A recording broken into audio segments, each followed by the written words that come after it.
Well, it's been 10 years, everyone. Food Empowerment Project is 10 years old this year, and I'm should I say I can't believe it? No, I can believe it because what I've heard from you is that our work is necessary and it's important, and it means a lot to you that we exist. And I know that with you by our side, we've got another 10 plus years coming. So in the past 10 years, we're just going to go over some of the highlights. These are not in any order, but this is our top 10 to share with you.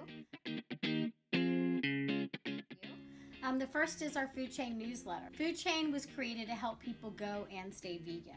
So every issue covered how animals are raised and killed for food, a happy story about an animal who made it out into a sanctuary, as well as how humans are treated in food supply systems, as well as environmental impacts, nutrition information, support Q&A, and actually had people fill out a survey when they started to receive the newsletter, and they received a survey at the end of the newsletter.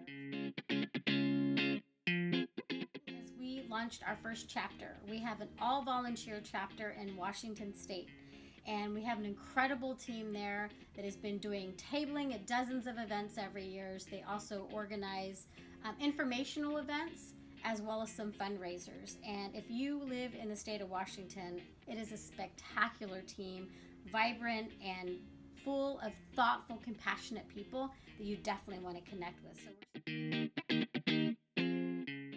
We also have been working hard on farm worker justice issues. One of the things we've been doing is we've been trying to get a regulation changed in California which requires the children of farm workers and their families to move 50 miles away from the labor camps that they live in. A year ago, we did a demonstration in front of the state agency that is in charge of this. So vegan Mexican food is this year we relaunched it.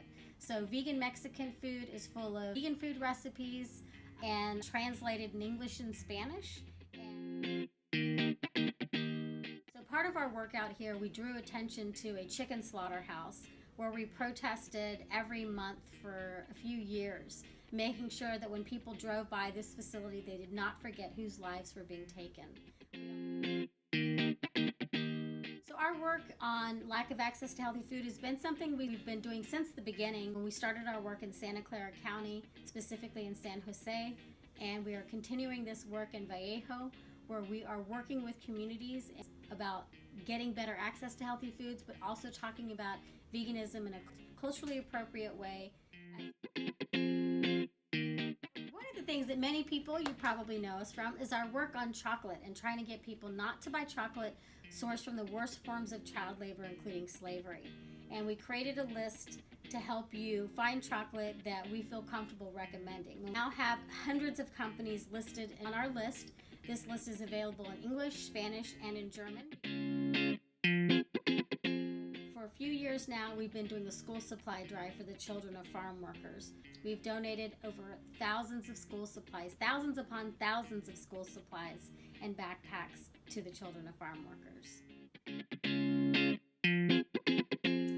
In talking about the 10 years of Food Empowerment Project, it would be impossible to do so without talking about our supporters and our volunteers.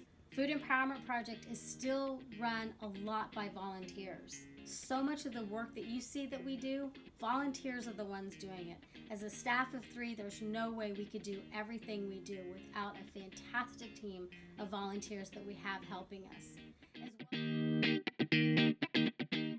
the past 10 years, Food Empowerment Project, I hope, has helped you to realize that you're not alone. I know that when I started the organization, I did so because I felt alone. I felt like I cared. I was a vegan and I cared passionately, and I still do very passionately, about how animals are raised and killed, but I knew I couldn't be the only one.